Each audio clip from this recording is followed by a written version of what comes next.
Hi everyone. In this tutorial I'm going to show you one of the ways I create the line work for my art before I start to colour. I'm going to use a grid system to translate the outline of my object onto the drawing paper. I've taken a photograph of an apple and I've printed it out the same size that I'm going to draw it at. You can use the method to create larger artwork from smaller images, but I'm just keeping it simple for this tutorial to show you how to do it. Okay, let's get started. So I'm going to draw a grid around the apple. I'm not going to grid up the whole page for obvious reasons. I'm not going to draw any of that.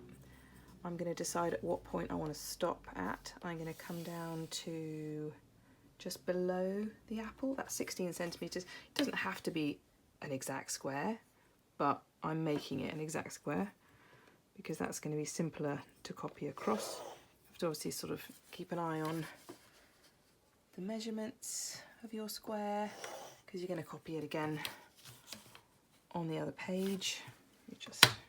I'm going to divide this up into four sections because that divides neatly into 16.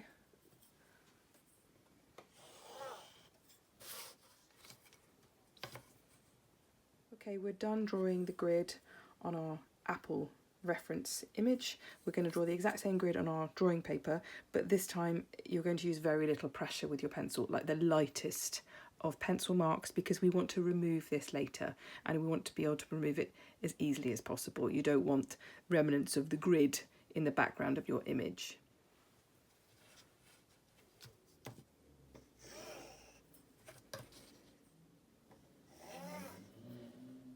Okay, so the grid is done on our drawing paper, and what we're going to do now is go square to square and try and copy the outline of our object as best we can in each grid. What this means is that you're not trying to eyeball the entire object in one go. You're actually going square by square and doing a series of very, very small outlines, all at the correct scale. If you are a little bit unsure when you're doing this, have a look at the ratio between the blank space and the actual outline. So try and kind of eyeball and guesstimate. It sort of stops about there. I can see it stops around about there. You can even measure it with a ruler if it gives you a bit more confidence. But I know now that I've got to end my line there. Okay? And then do the same thing all the way around if it helps. I need to end that there. Okay? I'm going to bring this around, sweep it round, and then it's got to end there. Yeah? So you're getting that curve in place. And that's the outline of the whole apple drawn. And there's a detail where the stalk pops out here, and we know that mostly all of the information for that sits within that sort of square here. So we're going to try to put the line in the right place. Just give us an indication when we come to colour where things are. We're not going to put that much more detail. I'm going to put the pattern of the skin or anything like that. Just the detail of the stalk popping out of the top of the apple here. There. Okay, and if you do want to put a bit more detail in relating to sort of the marks on the skin, or you might have an apple with a sticker on it, you might want to put that in.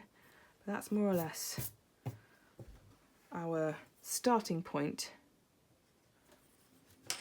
for our coloured artwork. Okay, so the last thing to do before you start your colour work is to remove your grid lines. I like to use an electric rubber. Makes things quicker and easier. It's one of my favourite things actually that I have in my toolkit as an artist. It's very good for removing little errors and mistakes throughout the drawing process, but it's really, really good for getting rid of the pencil marks at the early stages. So I'm going to do that now. Okay, that's done. I'm just using a soft brush to remove the eraser crumbs from the artwork. I don't want to use the side of my hand in case I've got some moisture or something on the hand that I transfer onto the artwork and then I ruin all the good work I've just done. So that's the line art for your object, and in this case my object is an apple. Now I'm going to move on to the colour work in part 2.